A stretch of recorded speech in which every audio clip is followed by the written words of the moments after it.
proceed, Your Honor? Yes, sir, you may.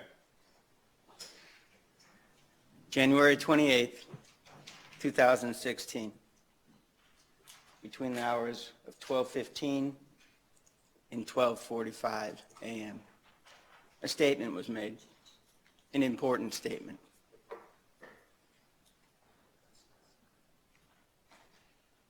We're going to slide on Friday. Who said it? This defendant, JB. Those are his words, not mine. How do we know he said it? Well, Sanquan Bradford told you.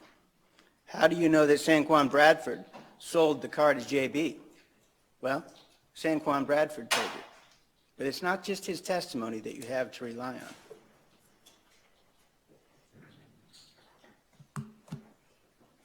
January 28th, 12:36 a.m., Sanquan Bradford sends out a text message, stunner for sale. This is to Cracker Jack. Stunner for sale. Response, what kind? Henry? Henry, come outside. Come on, come on. 12:45:18. JB got it. So it's not just the words of Sanquan Bradford. You have the evidence itself.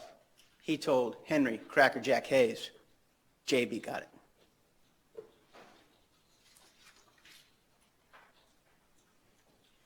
So how did we end up here in this courtroom? How did we find ourselves here? We've introduced evidence that you have heard, and it goes directly to the motive to kill, the intent to kill, and the identity of the shooters. Sometime prior to November 14th, 2015, Henry Cracker Jack Hayes and Breon D. Rose Mason fall out over a stolen firearm. D. Rose leaves PCE and joins 187. D. Rose and Henry Cracker Jack Hayes are blood. They're cousins. Falling out over a stolen firearm is the beginning. The bad blood begins. November 14th, 2015, you heard about the fight that happened at Kodak Black concert. A physical fight between who? Problem Child Entertainment and 187. The feud continues. The blood continues to boil. December 3rd, 2015, we know about the death of Avery Shug McKnight, a member of 187, someone who was a very valued and respected member of 187. What happened in response? 187 wanted to know who was responsible. You saw the video. They put this out. F up the city. This was a message to the rest of the gangs. Who is responsible for this? We want to know. Well, what happened in response? You heard the song T on Top of T. T on Top of T was made to the same beat as 187's F up the city. And what did they say in that? They said, headshot on O Block. Well, Avery McKnight was killed on Odessa Street. Through T on Top of T, this is how they communicate. You saw how they did. PCE told 187, we're responsible. We're the ones who killed Avery Shug McKnight. As a result, after the death of Avery McKnight, they started to refer to themselves, 187 did, as Shug Nation. Shortly after December 3rd, 2015, Sanquan Bradford disassociates from 187 and begins to associate with PCE. Again, we've got people moving back and forth. D. Rose going from PCE, and now Sanquan Bradford moving from 187 to PCE. December 25th, 2015, you heard the testimony related to the candlelight vigil that was being held for Avery McKnight. At that time, a shooting occurred, and 187 believed PCE was responsible. These are all a chain of events. This is all the motive. This is the intent. This is the identity of the people who are involved that leads to the death of Aiden McClendon. January 6, 2016, you heard about the shooting that happened at Cynthia Hayes' home. And what happened in response? We saw that PCE retaliated. They got in their cars. They chased the members of 187. There was shooting going on through the streets of Jacksonville. And this is supported directly. You saw the Facebook posting from Sanquon Bradford in which he actually had the news article related to that shooting. January 16, 2016. This was the shooting of 187 gang member Cameron Thomas on Pippin Street by PCE gang members Henry Crackerjack Hayes and Kwame J.B. Richardson. What do we know about these two? We know that they're members of PCE. We know that they're best friends. We know that they were together all the time. Who told you about that? Cameron Thomas. You remember Cameron Thomas? He took that witness stand. He had no agreement with the state to testify in any way. He'd already been sentenced, and he said he wanted to come in here and tell you all what happened. Now, he didn't know exactly who shot and who killed Aiden McClendon, but he did know what led up to it, and he told you about this. And specifically, on this day, he told you that he lives at the Yellow House. And what do we know about the Yellow House? The Yellow House is a gathering place for members of 187. It was well known by the members of PCE. And what do we know about this particular day? January the 16th at 10:12 a.m. Here we are, the white Denali. Now, you heard the testimony about the white Denali from Sanquon Bradford.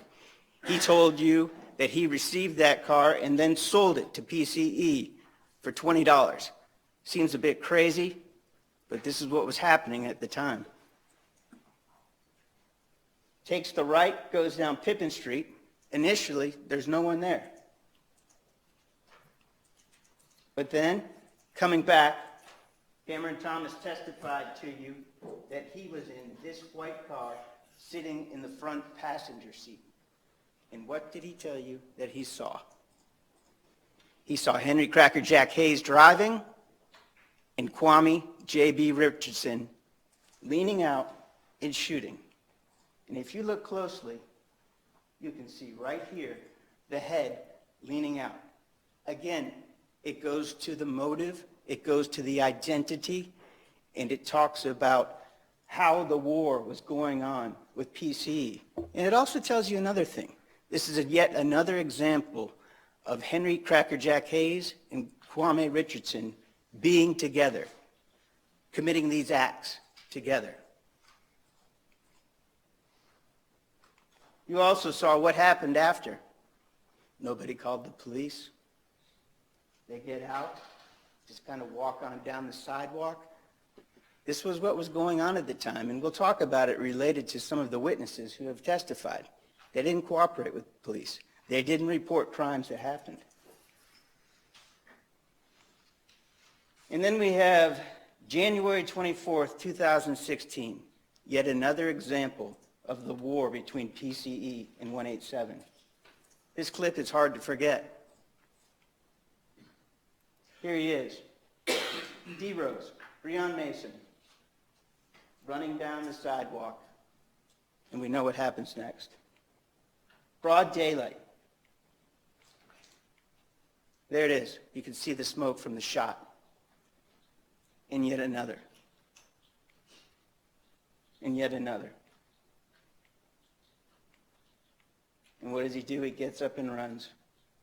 Doesn't report it to the police. And there we saw from the testimony that this was the vehicle being driven by PCE, chasing after the vehicle in which Breon Mason was. Now, I expect that during the end of this trial, the judge is going to instruct you on the law. And more specifically, he's going to instruct you on the law of first-degree murder. He's going to tell you that first-degree murder is a criminal gang member, and we'll talk about that a little bit later. We have to prove to you beyond a reasonable doubt the following three elements. Number one, Aiden McClendon is dead. There's no question about that. Number two, the death was caused by the criminal act of Kwame Richardson. We believe that has been proven to you during this case, and we'll talk more about that. And there was a premeditated killing of Aidan McClendon. Frankly, I doubt that anyone has any question about whether or not it was premeditated. Killing with premeditation is killing after consciously deciding to do so. The decision must be present in the mind at the time of the killing. You'll see that the law does not fix an exact period of time that must pass between the formation of the premeditated intent to kill and the killing itself. The period of time must be long enough to allow reflection by the defendant. The premeditated intent to kill must be formed before the killing. What does that mean? What that means is if I'm out and I've got a gun and I make the decision that I'm going to go intentionally shoot someone, that's premeditated. I've thought about it. I have the intent. That's what I'm there to do, to shoot. This is an important instruction that I want to talk to you about. And that is, if a person has a premeditated design to kill one person and attempting to kill that person actually kills another person, the killing is premeditated. Why is that instruction important? The state has not taken the position in this trial that Kwame Richardson and Henry Hayes went to 710 Spearing Street in order to kill Aidan McClendon. Why were they there? What do we know led up to the events that day? Well, you heard the testimony of Jordan Harris. He told you he was with Ducey and he was with Thomas Brown, and he told you that they were on Facebook Live. We heard a lot about Facebook Live, but what we know is important about that is when you are on it and you're talking to the ops, PCE, they can see you, you can see them, and you each know where the other is located. Jordan Harris told you that he was on Facebook Live right up until the time of the shooting, clearly letting PCE and Kwame Richardson and Henry Hayes know exactly where they were. What do we know happened next? Tamisha Brown pulls her vehicle into the front yard, and who comes walking up? Ducey. Ducey comes walking up to Tamisha Brown's vehicle, stops, the white car comes, makes the turn. All of a sudden, Ducey turns around and starts to run. And that's when the shots were fired. But think about this concept also. The people, Kwame Richardson and Henry Hayes, they knew Ducey was there, and that's why they started firing. But they also know that there were at least two people in that white Toyota Corolla that belonged to Tamisha Brown. Pretty simple to assume that they're associated with 187 also. So not only are they shooting at Ducey, but they're shooting at Tamisha Brown's vehicle.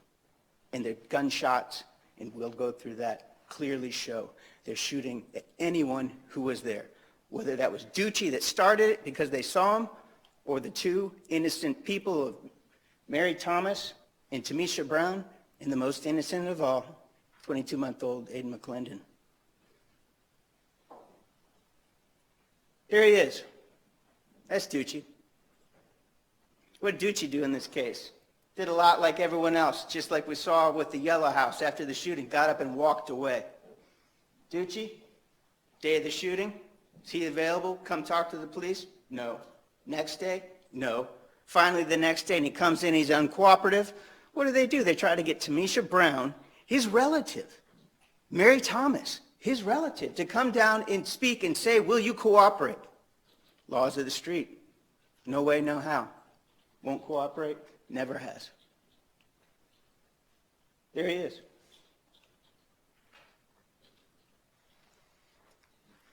Talking about killing with premeditation. Well, let me tell you one other thing about Ducey. How else do we know that this war was going on? What do we know that Ducey had with him at the time? We know he had an AK-47. He took it out of his girlfriend's house, got into Jordan Harris's car, and had it with him. And what did he do after the shooting fired? And how do we know that this was PCE and Kwame Richardson and Henry Crackerjack Hayes? We know because he grabbed the gun and returned fire. Now, he didn't hit the car because there were no bullet holes. in Shatoya Williams' vehicle when it was recovered. But we found the .223 shell casing that came from that gun so that we know that the shots occurred. What was going on? Henry Hayes, he was out to get the ops. And who was with him? Kwame, Cracker Jack. What's up, Facebook? Lord knows there's a lot of fuck niggas in this world. Get hit with that Glock. Nigga dumb as fuck. Damn though, boy, nigga got some shit on my mind, man. I wanna fuck over a nigga right now. That shit crazy though. I ain't gonna let that bullshit get to me though. I'ma be me. This train make a ton of shit that I can't keep. Damn though. Man, fuck the ox, man. I'm trying to smoke one right now. What y'all got going on though? Nigga riding through, trying to see what the ox said. Shit, they nowhere to be found. But talking about they ain't ducking no ice. Fuck y'all ducking. Them boys spinning them bins though. I give y'all that. Y'all ain't hitting shit though. I'm trying to smoke one of you niggas, country ass jits. Damn, Chico, hurry your ass up. Down though. Them boys, sweet. Them boys got thrown in that water with no life jacket. Just don't know. That fuck over season coming. R.I.P. bro down, man. Fuck the ops.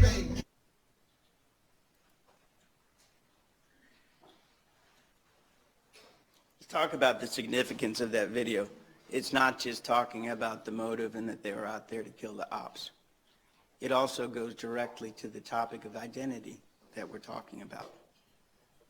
That video that we just watched, made on January 16th, 2016 at 9:48 a.m. The shooting that happened with Cam on Pippin Street, 1/2 hour later. And again, who's together? Henry Cracker Jack Hayes driving, and Kwame J.B. Richardson shooting. Killing with premeditation is a killing after consciously deciding to do so. The decision must be present in the mind at the time of the killing. Again, the law does not fix an exact period of time that must pass between the formation of the premeditated intent to kill and the killing. The period of time must be long enough to allow for reflection by the defendant. What that means is you just had enough time to think about, this is what I'm here to do, point that gun, and start pulling the trigger. Let's talk about the evidence of premeditation that we have in this case. We've got the feud or the beef between PCE and 187, the shootings going back and forth. 187 trying to kill PCE, PCE trying to kill 187. That video you just watched, it makes clear. Henry Hayes and Kwame Richardson were looking to kill the ops, the opposition, 187. We talked about the challenges on Facebook, going back and forth, back and forth. You know exactly where we are. Pull up, pull up. Remember that language? Pull up. That means come find us.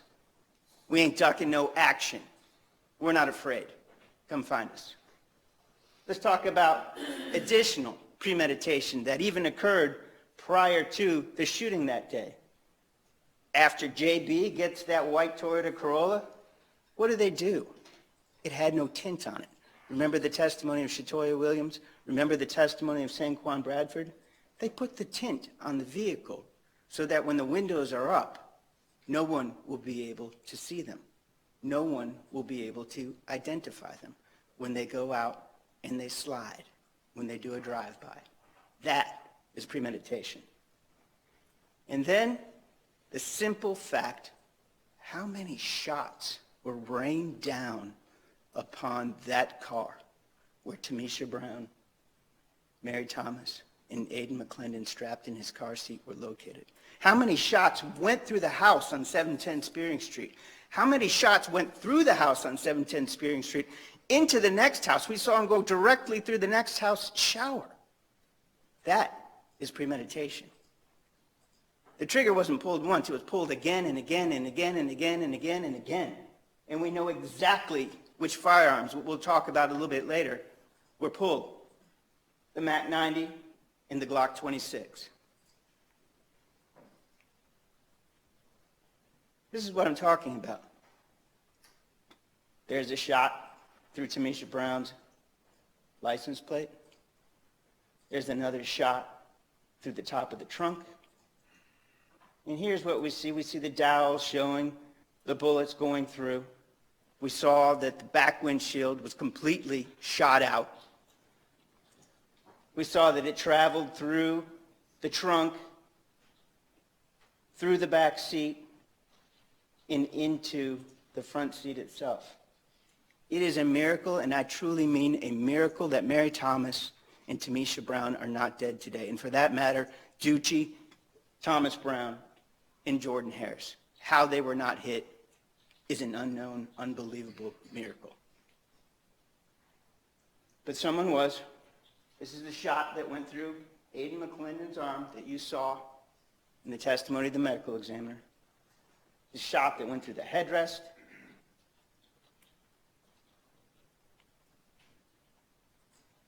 And the shot that went through the back of the car seat. The fatal shot. Lodged itself into the vehicle itself and was recovered and assisted in the identification of the firearms. Let's talk about one other aspect before I get to this slide. How else do we know there was premeditation? Well, you heard the songs. T on top of T, make it back. What are they saying in those songs? We're saying, we're going to come get you. We ain't ducking no action. We're going to get the ops. Those songs in and of themselves are the premeditation that you could rely on alone. They're talking about who's going to get who, PCE, and who's going to get 187 and back and forth. And who's singing in those songs? Kwame Richardson and Henry Hayes. That's who's singing those songs. They're talking about the acts that they have committed in the past and the acts that they're going to commit in the future. So how do we know that Kwame Richardson committed this first-degree murder? Well, let's talk about some of the identification proof that we have. So Tamisha Brown hears 2 to 3 pops, which drew her attention to the white Toyota Corolla. We know that it was less than 84 feet away. We don't know exactly how far away it was, but we know that 84 feet from the house to the street is 84 feet, so it was something less than that. We know that the face of the front seat passenger was covered with a mask. She told you that testimony. But what did she say? She did tell you that it was a black male who had a dark complexion. Matches Kwame Richardson. But that's not what we're relying on in and of itself. But it is one piece of the puzzle that you put it all together and we will see that we have proven this case. This is important. Jamari Brooks. If you'll remember the testimony of Jamari Brooks, he came in here and could not have been more unhappy to be sitting in that witness stand. His pants were down to here. He didn't want to answer Ms. Kite's questions, but he did. And what did he tell you?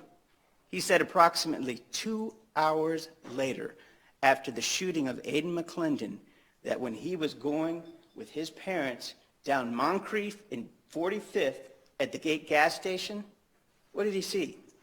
He sees a white Toyota Corolla with dark tint, and who's standing there? Henry Cracker Jack Hayes and Kwame J.B. Richardson. Together at the shooting, together after the shooting. And here's another thing. You'll get the PCE chart that shows the territory where they're located. and you'll get the territory where 187 is located. And you'll see where 45th and Moncrief is. It's PCE territory. That's the safe zone. That's where they were. Related to Jamari, he identified that night and told Detective Scott that he had seen Kwame Richardson with Henry Cracker Jack Hayes standing outside that white Toyota Corolla. But he didn't just do it that night. As reluctant as he was, he took that stand and he pointed out, there's Kwame Richardson, there's Henry Hayes. Those are the two people that I saw on that night together with the white Toyota Corolla with dark tint 2 hours after the shooting. Now, he was asked during cross-examination, isn't it true that you couldn't identify one of those people? I have no idea where that question comes from. He didn't state that on the stand. He didn't state that to Detective Scott. He's been reluctant, but he's told you what he knows.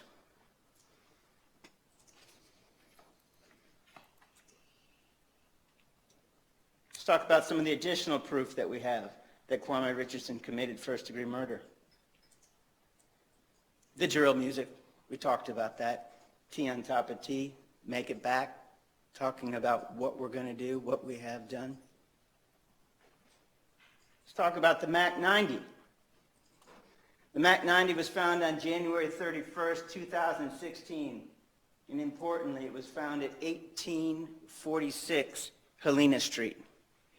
Not only is that in PCE territory, but you may recall that it was referred to as the bottom. This is a trap house. This is where drugs are sold. This is where PCE congregated. There's the house. Here's the inside of the house. And there on the carport next to the house is where the Mac 90 was found. There was a search warrant being served. Everybody started to scatter. And in the process, the Mac 90 was found up on the roof. What's the significance of that? Why didn't they get rid of that gun that was used in the shooting? Well, you know why? Number one, it's a good shot. But more importantly, you may recall that that gun has significance to PCE. That gun was nicknamed Little Kendre. That was named after Kendre Alston, a PCE member who had died. I want to address this very briefly. There was some discussion about the idea as to whether or not when Henry Hayes was identified by Sanquon Bradford as holding Little Kendre in this photograph, whether it was the same gun. And pointed out that, it looks like it's silver. Well, you'll have the photographs, but look closely. It's the angle of the light. If you look at it from this angle, what does it look like? It looks silver. And so it's silver there, and it's silver here. But it's the same gun. The back of the stock is missing. There's the banana clip. That is Little Kendre, and that is Henry Hayes holding it.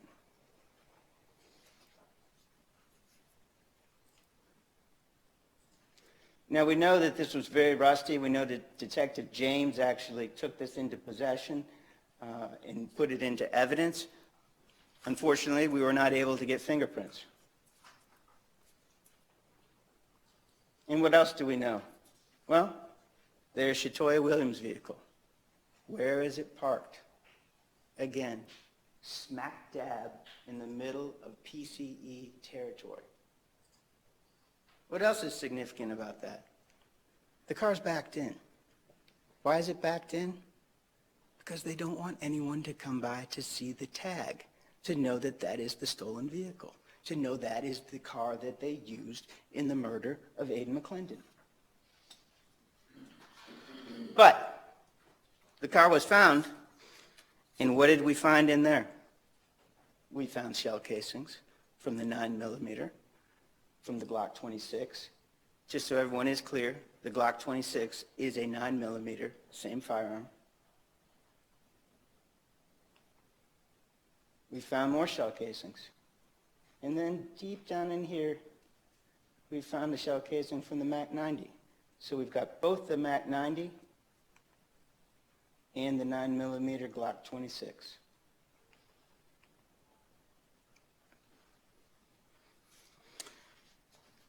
talk about some of the other evidence that we have. We've got cell phone mapping. And you may be sitting there thinking to yourself, well, wait a second. I thought Kwame Richardson didn't have a phone, that his phone wasn't activated until February the 1st, 2016. Well, that's true. But what has the evidence told us? The evidence has told us that Henry Hayes and Kwame Richardson are best friends. They're together. They do their shootings together. Look at January the 16th, 2016. So I would submit to you that this is just as significant for placing Kwame Richardson in the scene, the area of 710 Spearing Street, as it is for Henry Hayes. Kwame Richardson didn't have a phone. What does Sanquon Bradford tell you about how he got in touch with him? He got in touch with him through Henry Hayes. Now, I want to be clear. I'm not trying to tell everyone that this is the exact location where he was.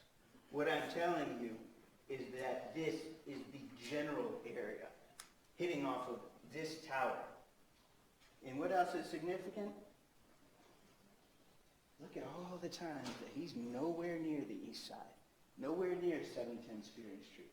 And then all of a sudden, 5:59 p.m., that's where the phone is used. We also were able to do some other things. As names came up, they tried to get phone numbers and also did the cell phone mapping for that. This is Sanquon Bradford's telephone. Remember that when he was arrested for the carjacking, the phone was found right next to him. Here we have it, 533, 620. Neither of them close to 710 Spearing Street.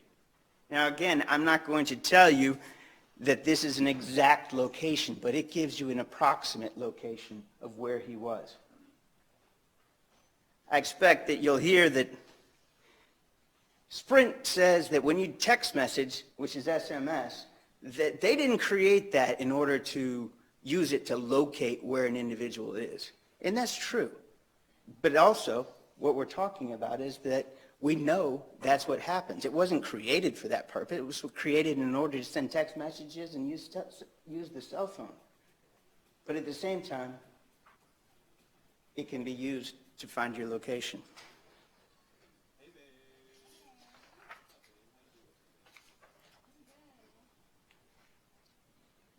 Charles Howell, a name that came up in the investigation. Police took a look, did the investigation, not over in the area of 710 Spearing Street. Montico Brown, you may remember that name, not over in the area of 710 Spearing Street. Kojak Norris, you may remember that name, not over in the area of 710 Spearing Street. There's only one phone who was. That's Henry Hayes. Let's talk about the Glock 26. This was found on February the 7th, 2016. You remember the recovery of that Glock when they were leaving Buffalo Wild Wings. This is the vehicle that belongs to Henry Hayes III, and we know that Henry Hayes IV, Cracker Jack, was driving, and we know that Kwame Richardson was in the back seat. Now, he was behind the driver back seat. Rayshawn Jackson was in the passenger back seat, and Cynthia Hayes was in the passenger seat.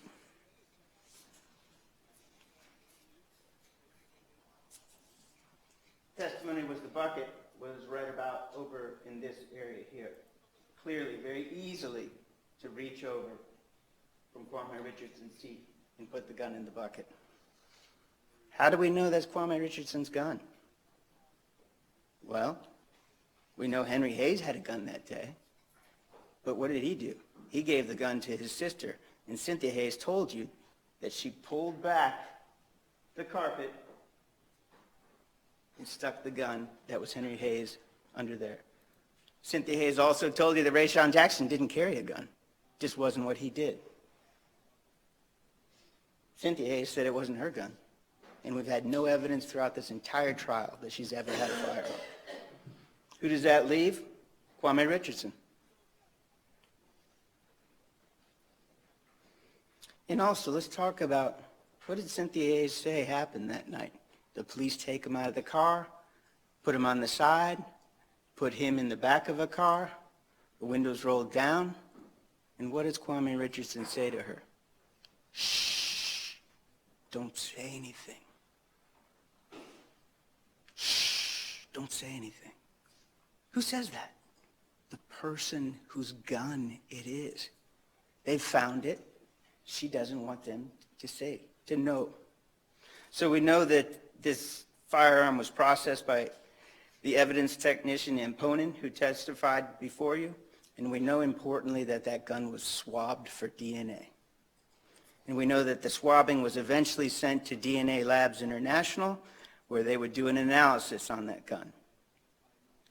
And we'll talk a little bit more about that, but I want to get and point out something that's important. Who's together in the Tahoe? Henry Hayes, Kwame Richardson. They're best friends. They're together all the time, just like they were on January 29th, 2016. Let's talk about a little bit of a timeline here. This is the night before the shooting, 12:15 a.m. in the morning. We know that Shatoya Williams' white Toyota Corolla was carjacked, and we know that Sanquan Bradford was one of the individuals who committed that crime. This is the car. Shatoya Williams again told you, that's her car, but that's not her tint. 1/28/2016, 12:36 a.m. Communication related to Sanquan Bradford selling the white Toyota Corolla. Who's got it? JB got it. There was no opportunity for Sanquan Bradford to know that later on in time that they were going to obtain Henry Hayes' phone and download it and get this information off of it. This is why it rings with truth. JB got the white Toyota Corolla. Sanquan Bradford sold it to him. There it is. JB got it. And he's telling Henry Hayes, his best friend. What else do we know? We know that Henry Hayes' cell phone is a Z280. Shatoya Williams, she told you, no, that is not my Bluetooth setup. Z820, Henry Hayes. What do we know? They're always together. They were in the white Toyota Corolla together.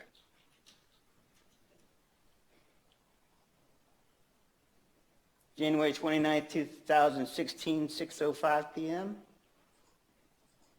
Shooting resulting in Aiden McClendon's death. How do we know it was the white Toyota Corolla beyond just the testimony of the witnesses? Here's the poll cam. 6:01 p.m., minutes before the shooting. Where's the Toyota Corolla going? Well, it's going past the yellow house, looking to see if the ops are out.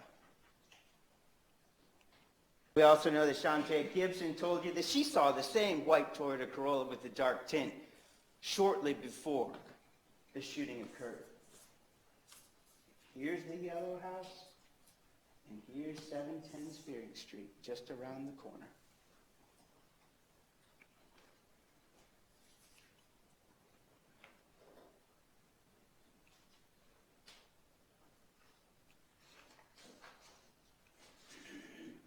And this is where it ends up. We talked about the recovery of the MAC 90.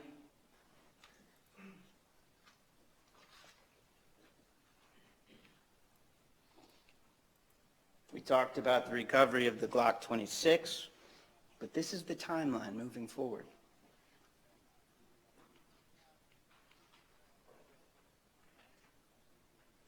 We're going to talk about this in a little bit. But this is also something that is important. Text messages between JB and Sanquan regarding the Glock 26. And then we'll talk about this too. But March the 10th, 2016, a conversation that JB had with Cynthia Hayes and Henry Hayes III after the arrest of Henry Crackerjack Hayes for the murder of Aiden McClendon. I would ask that you pay very close attention to this instruction that I expect that the judge will talk to you about. This is something known as the principal theory.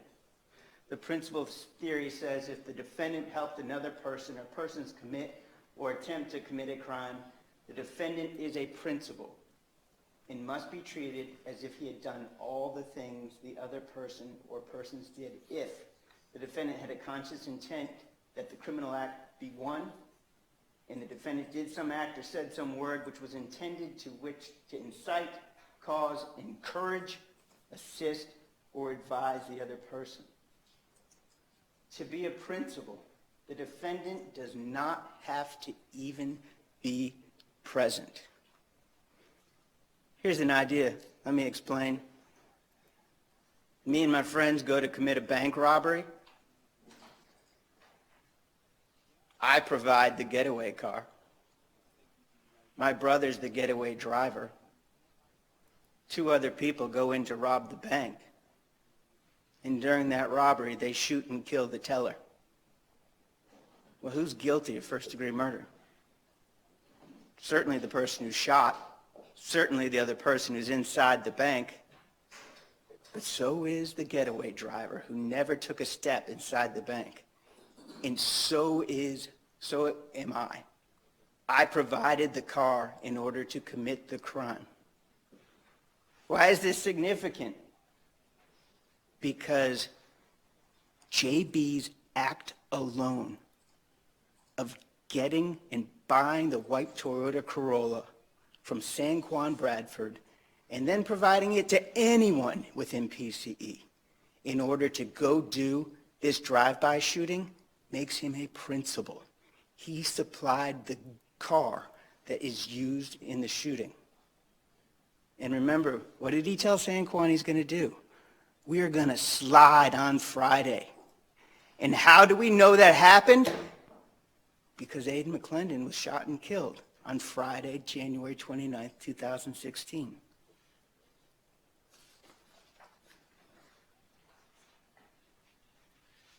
We're going to talk about firearms that the judge is going to instruct you. I don't really need to talk to you about that. I think you all know what a firearm is, and we have firearms in evidence. We're going to talk about a criminal gang. This is a separate and distinct finding that you're going to be required and asked by the court to make. If you find that Kwame Richardson is guilty of first-degree murder, you're going to be asked to make a separate finding. A, is he a member of or an associate of a criminal gang? And B, was the crime committed in order to promote or benefit the interests of that criminal gang? The exact language is with the intent to benefit, promote, or further the interests of the criminal gang. Then you should find the defendant guilty of murder in the first degree as a criminal gang member or associate.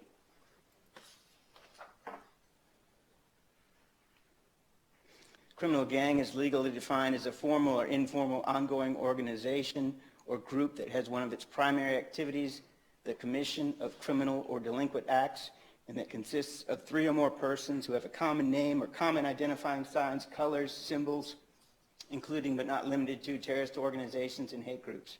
Ongoing means the organization was in existence during the period charged in the indictment. Criminal gang activity means that the criminal gang spends a substantial amount of time, BCE 187, substantial amount of time shooting at each other, threatening each other, bragging about what they do. It also means an activity committed with intent to benefit, promote, or further the interests of the criminal gang or for the purposes of increasing a person's own standing or position within a criminal gang. You think about that and just recall the testimony of both San Juan Bradford and Cameron Thomas. They identified Kwame Richardson, JB. What's his nickname stand for? Just blow. What's that mean? Just shoot. Cameron Thomas told you that he was known as a shooter for PCE. They told you the same thing about Cracker Jack. How did they increase their status within the gang? Being a shooter. Being the one who went out and shot members of 187. So I would tell you and I'd submit to you that clearly there really should be no question that Kwame Richardson is a member of Problem Child Entertainment. It's more on a criminal gang member that I'm not going to read to you right now. You'll get the instructions. Here's the evidence. Well, we've got the photos, which we'll go through some of them. And again, what do we see? We see Kwame Richardson flashing the gang signs. He's showing you the K for Little Kendre. He's showing you the M for Mikkel, another deceased PCE member. Testimony of Cameron Thomas. He said JB is a member of Problem Child Entertainment. And who would know better than him? These are the guys that are driving by shooting at him. We heard the testimony of Sanquan Bradford. And again, we're talking about the idea, benefit, promote, or further the interests of a criminal gang. They're looking for status. They want to win the war. The more shootings that they do, the more that it's going to further their interests, benefit, and promote who they are as a gang. Shooting at 187 members, that was their primary objective. They wanted respect. They wanted to win. So you heard the testimony of Detective Matt Bolin. He told you that he documented Kwame Richardson as a gang member of Problem Child Entertainment.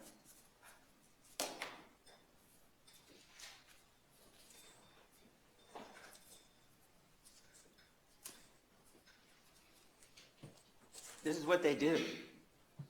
They document them, they follow them, they look at past police reports, and Detective Bolin told you that he monitors social media. Here's the other criteria that he talked to you about when you're documented. Do you associate with other gang members? Yes. Do you wear gang-related clothing? Yes. Do you take responsibility for crimes through communication? T on top of T, make it back? Yes.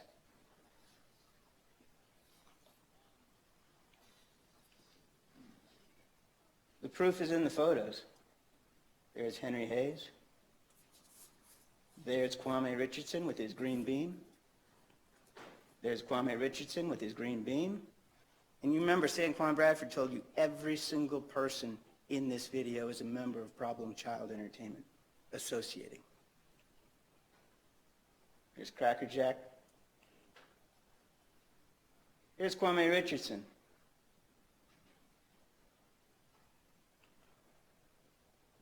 Here we are, Cracker Jack, showing the gang signs. Kwame Richardson, just blow, just shoot. Here they are together. All of these people were identified as members of Problem Child Entertainment, and there they are, and they're flashing the gang signs. And there's Kwame Richardson there again. Just blow, just shoot. Again, there he is flashing. There they are, taunting the ops. We're out. Come find us. There's Kwame Richardson with the green beam. Kwame Richardson flashing gang signs. There's Kwame Richardson with other members of PCE flashing gang signs. So we also know from the songs that there was specific lingo that was used. We talked about, you heard Little Kendre. Little Kendre, Little Kendre, Little Kendre. We know that that's the Mac 90, and it was named after Kendre Alston. And that's just the way that gang members pay homage to dead gang members. Talk to you about the idea of K-Block. K-Block stands for Hilltop and 45th, also named for Kendre Alston. Vantaland, it's Washington Heights, named after PCE member Javante Robinson. T on top of T, let's talk about some of the lyrics. JB singing K'd Up, Prayed Up. Send shots to the rose. Headshot on O Block. That's the one I talked to you about earlier. Avery McKnight took this whole thing to a whole nother level. O Block is Odessa Street. I'm a spin a bend. Spin a bends, we know what that is. Same thing as slide. I'm going to go do a drive-by shooting. Shooting anyone with tree, Cameron Thomas told you, people of 187 wore tree. And so if you were over on the east side and PCE came through, you could likely get shot. Jump in the water, boy, you seasick. You heard Henry Hayes say that, and it's in the song too. It means something relatively simple. Don't get yourself into something that you can't get yourself out of. And this is significant. I'm on the E-way, gotta get off on the bridge. E-way is talking about the east side. It's 187 territory. It's right there off of the Matthews Bridge. When you come off it going west, if you were to exit just to the right, 710 Spearing Street, that's where it's located. Literally, right when you get off the expressway, that's where it is. Talked about the bottom, heard that often in the songs. That's again referring to trap houses. More photographs. There they are, together again. Henry Crackerjack Hayes and Kwame Richardson. Now this is important. And this is going to be talking about the idea that when you are given the instructions and you're given the verdict form, the court is going to instruct you that you should return a verdict for the highest offense that was charged. So if you look at the elements of first-degree murder, show that it was proven beyond a reasonable doubt, you stop there. You don't have to look any further. But nonetheless, I want to talk to you briefly about some of the lesser included offenses. In first-degree murder, as a criminal gang member associate, you're going to have a lesser included offense of second-degree murder as a criminal gang member associate and manslaughter as a criminal gang member associate. Second-degree murder is relatively straightforward. Does not require intent, does not require premeditation. You have to commit an act that was imminently dangerous to another and demonstrate a depraved mind without regard for human life. Well, what does that mean? Well, if I'm angry and I'm out with a group of people and I suddenly shoot into that group, well, that's evil intent, that's depraved mind. But I might not have intended that I was going to do that. I just got so angry I pulled my gun out and shot. Well, that's second-degree murder.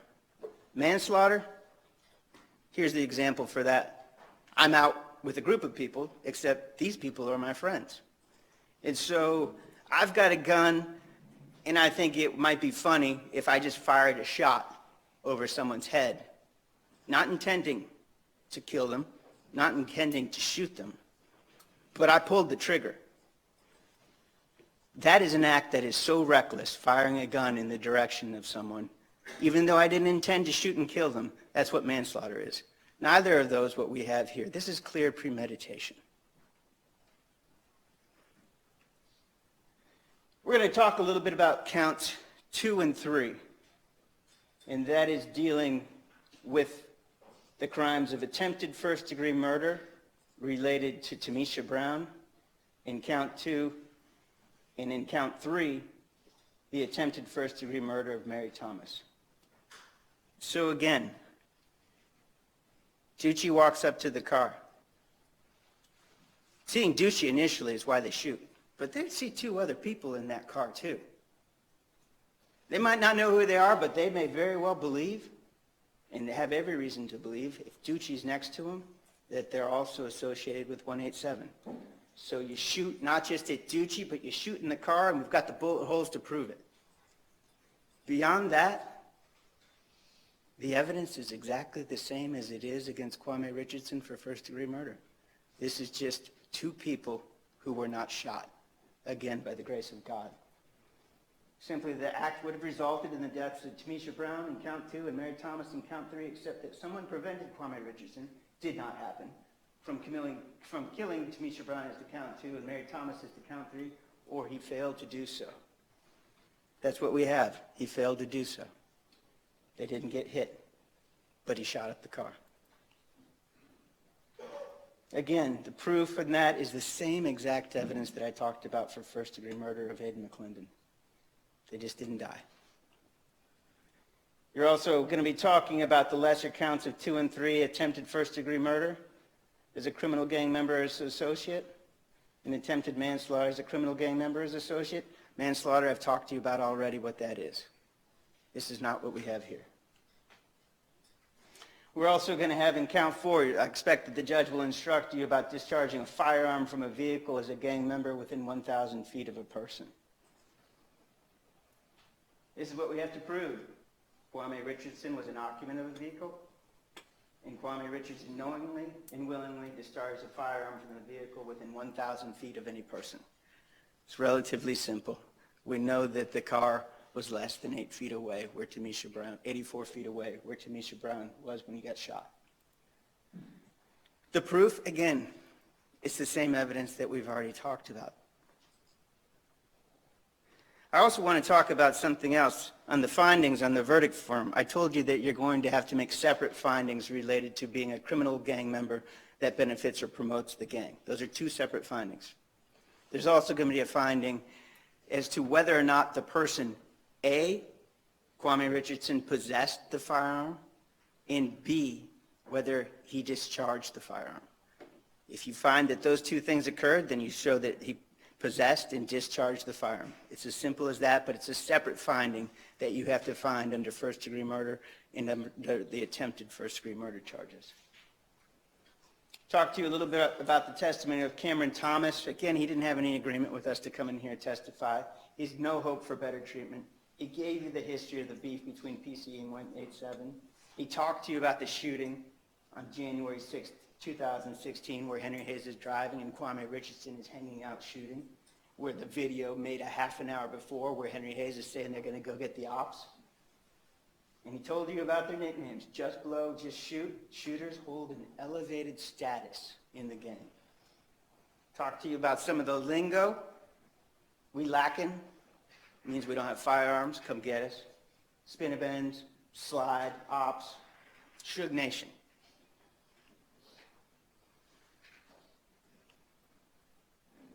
He also talked about the fact that this is where people congregated at his yellow house who were members of 187. And what do we see here? It's a little bit blurry, but this is the photo of the AK-47 that he was arrested and charged with and was sentenced to 3 years in prison. What did he tell you about why he had that gun? He had the gun because of what was going on. That they thought that someone was coming up the street, so he went inside and grabbed the gun. He talked about how dangerous it was just to walk down the street on Pippin Street during this time period.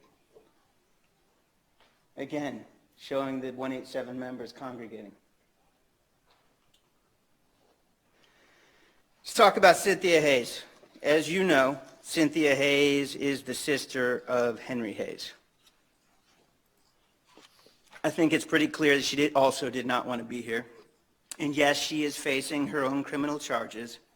Yes, she is facing up to 60 years in prison. But she also told you she was going to come in here and testify about what she knows. And remember, she's testifying in a case in which both Kwame Richardson, who she considered a little brother, and her brother, Henry Hayes, were being prosecuted. She told you that she didn't have any bad blood with JB. She told you that they were always together, that they were best friends. And she also told you about a couple of pieces of important evidence. The first, February 7th, 2016, the night when the Tahoe was pulled over. The Glock 26 comes out of the bucket when the police find it. And again, what does JB say? Shh, don't tell him. Don't tell him anything. But perhaps even more significant, she talked to you about the day that her brother was arrested for the first-degree murder of Aiden McClendon. She told you that her dad came back. He'd been at the police station. He'd met with the detectives, and they had told him what was going on. They told him about their evidence. Her dad came home. He told her. What did they do? They went to go find JB. Why'd they go try to find JB? Well, it's relatively simple. They figured JB would know something about it. It's Henry Hayes' best friend. They're together all of the time. So when they meet with JB and they tell him, Henry has been arrested for the murder of that baby. He's been arrested for the murder of Aiden McClendon. What does JB do? Throws his gun down and says, I'm going to turn myself in. You think about that. They didn't go there and say, hey, JB, Henry just got arrested for the gun that was found in the bucket in the back of the Tahoe. No, they said Henry got arrested for the murder of the baby. And JB says, I'm going to turn myself in. Who does that? Who says that? I'll tell you who. A person who is guilty and involved in the murder themselves. A person who knows that the jig is up. And also think about this. The statement that she told you about, who did he make the statement to? He wasn't talking to law enforcement. He wasn't talking to Sanquan Bradford. He wasn't talking to some person off the street. He was talking to two people who he could trust. Two people that he could tell the truth.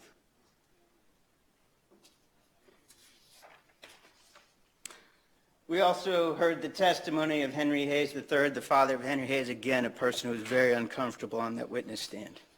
And he told you the same thing that Cynthia told you. He told you he'd been down to the police station, that Henry had been arrested for the murder of the baby. He came home and he told Cynthia, and they went to find JB. And he told you the exact same thing, except he added a little bit more. He said that JB not only threw down the gun, not only said that I need to turn myself into the police, but he also said, I need to tell the police the gun is mine. Again, this is not in relationship to the gun being found in the back of the Tahoe in a bucket. This is his statement after he has been informed that his best friend, his shooting buddy, Henry Hayes, has been arrested for the murder of Aiden McClendon. And again, to the people thinks that he is safe with and who he can tell the truth. You also had evidence in this case related to DNA. And we heard first from Miss Adana from the Florida Department of Law Enforcement. And she talked to you, and I want to talk to you specifically about the analysis of the white Toyota Corolla interior driver's side door. What did we find? The results told us that Kwame Richardson DNA profile was 1 in 700 billion. In fact, she told you that it was actually higher than 700 billion, except that's as high as the Florida Department goes. This was taken from the swab that was taken from Shatoya Williams' interior side drawer, the vehicle that was used in the drive-by shooting, the vehicle that was used by JB and Cracker Jack.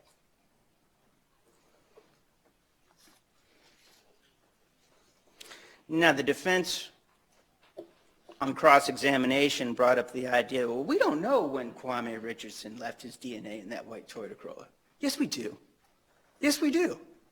We know because we've got Sanquan Bradford's testimony and we've got the records with Henry Hayes. We know how it got there. We know how it got there because he took the car from him on January the 28th. And then he used it with Henry Hayes in the drive-by shooting. But even that, go back to the principal theory. We're going to slide on Friday. If I provided that car to be used in a drive-by shooting as a principal, I don't even have to be there. I am guilty of the same act of anyone who was in that white Toyota Corolla. That's not what happened, but he could be held responsible for first-degree murder on that alone. What else did we learn? We learned that certain people were excluded as the contributor. It wasn't Shatoya Williams. It wasn't Sanquan Bradford. It wasn't Carjunte, as you may recall, Perfect Dane Mitchell. It wasn't Todd Hayward, and it wasn't Henry Hayes IV. We also had testimony from DNA Labs International. Before I get that, there was also some cross-examination about this idea of transference, the idea that I shook someone's hand and then I put my hand somewhere else and they located my DNA. She said, no, that's not going to happen. I had way too much DNA for that to be possible. Now, DNA Labs International talked about the analysis of the swabs and extracts from the Glock 26. She testified that it was 540 times more likely that the DNA belonged to Kwame Richardson than to someone else. This was from the mixtures and from the swabbing directly from the Glock 26. It wasn't twice as likely, it wasn't 100 times as likely, it wasn't 250 times as likely, it was 540 times more likely. Who else did we exclude? We excluded Sanquon Bradford from being a contributor to the Glock. Cynthia Hayes as being a contributor to the Glock. Henry Hayes III as being a contributor to the Glock. Henry Hayes IV as being a contributor to the Glock. What does this tell you? What it tells you is it directly supports the evidence that you heard during the trial. Sanquon Bradford told you that back on January the 6th, he traded the Glock 26 with JB. Who's holding the Glock 26 with the green beam in all the photos from the video? JB. Who did Cynthia Hayes say on February the 7th, 2016? Shh, don't tell them. The Glock is with Kwame Richardson. It's there on January 6th. It's there in the video. It's there on February 7th. And what does he say about the Glock? I'm going to have to tell him that's my gun, because that is his gun. I also ask you the question, the person holding that gun during the shooting, aren't they more likely to leave their DNA on that? How many shell casings did we find? How many shots would happen that day? Bang, bang, bang, bang, bang, bang, bang. That's the person who's most likely to leave their DNA, and the DNA belonged to Kwame Richardson. There's also some text messages that we're going to talk about that also show that Kwame Richardson loves that Glock 26.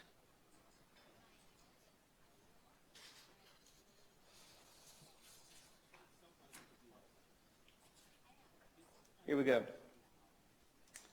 These were taken from Sanquon Bradford's phone when it was taken by police. This is from JB, February the 5th, 2016. You know who got some stick? February the 8th. What date is that? One day after the firearm, the Glock 26, is taken from the bucket after the stop on the Super Bowl Sunday. That happened February 7th. Here we are, February the 8th, 2016. You know, you got some stick. At this point, you know the lingo. Stick is gun. I'm back lacking again in one ASAP broski. Kwame Richardson's looking for a gun. From JB, got Sanquon Bradford. I find one, I got you. JB, what kind? I don't know yet. From JB, you want to trade some? Sanquon, what you got? JB, a 23. Sanquon, you got no tech or mat? Hell no, JB. From Sanquon, I got a 21 for a K. Glock 21 for AK. What does JB say?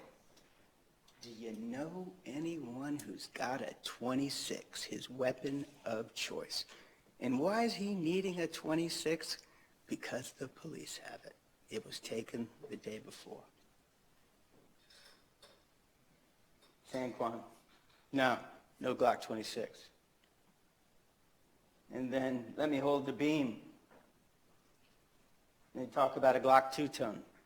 We know we're not talking about the firearm in this case at that point, because the Glock that you'll see is not a 2-tone. And what does Kwame Richardson say when they're talking about he's looking for the Glock 26? Police got that big. San Juan, damn, you good though? Yeah. Talk a little bit about the testimony of San Juan Bradford. He told you he grew up in Cleveland Arms, that he's known Cracker Jack and JB ever since he was little. Talked about how he knew the members of PCE, including Montico Brown, Kobe Kojak Norris, Danny Haddon, Charles Treyboy Howell. Talked about Carjunte, Perfect Dame Mitchell. He told you back before in 2015, before this feud began, that they actually kind of got along together. Until D. Rose took the gun from Cracker Jack. Bad blood, they're cousins. And then after the death of Avery McKnight at 187, began to refer themselves as Suge Nation. Talked about the hand signs that PCE uses, the M for Mikkel, a deceased gang member.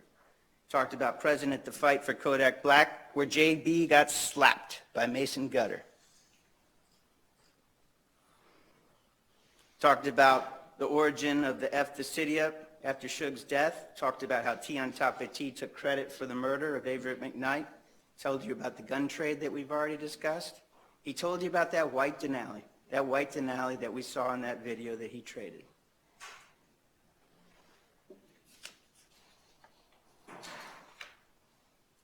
He also pled guilty for carjacking Shatoya Williams. And yes, he was allowed to plead to a lesser charge. But he's still facing 15 years. And if you think about it, 15 years is an awfully long time. He talked about some of the lingo from the songs. Riding in a splat, I'm with JB them, disrespecting little Kendre, so we're spraying them. All the shooting and missing, 187, put the neon in his ass, JB's green beam, homicide up on the nation. You want to listen to that song? You want to know who says those words? Kwame Richardson. That's who says those words. Cracker Jack and a stunner. Tell JB, make it Christmas. Make it Christmas, the shooting on Odessa Street, the gathering for Avery McKnight.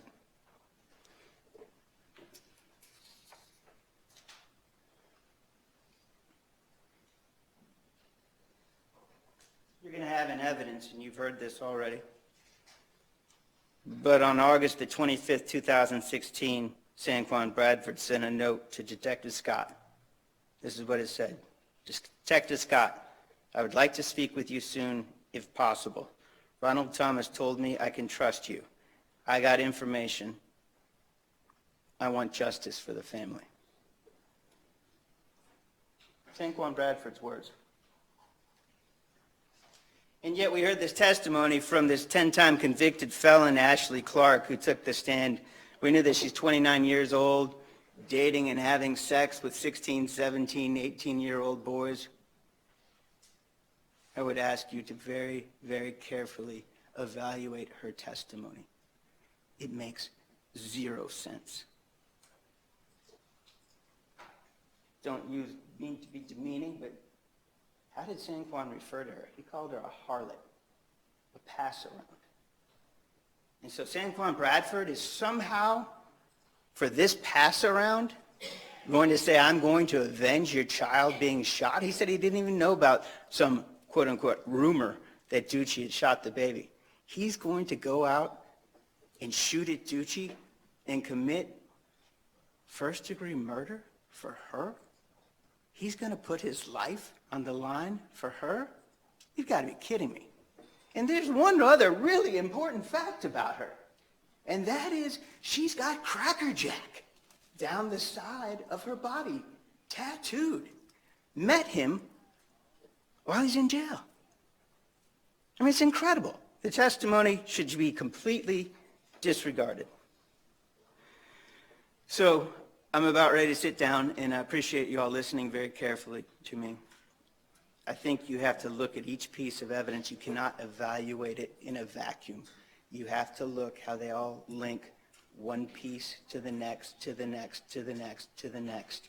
And when you put it all together, it becomes very clear that the state has proven to you beyond a reasonable doubt that Kwame Richardson was in that white Toyota Corolla and shot and participated in the murder of 22-month-old Aiden McClendon.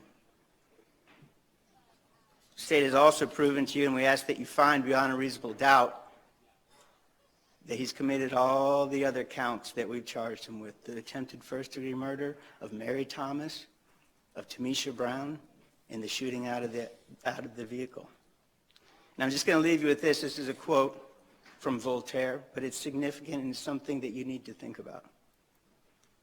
To the living we owe respect, but to the dead we owe only the truth. We owe the truth to Aiden McClendon. We owe justice. Thank you.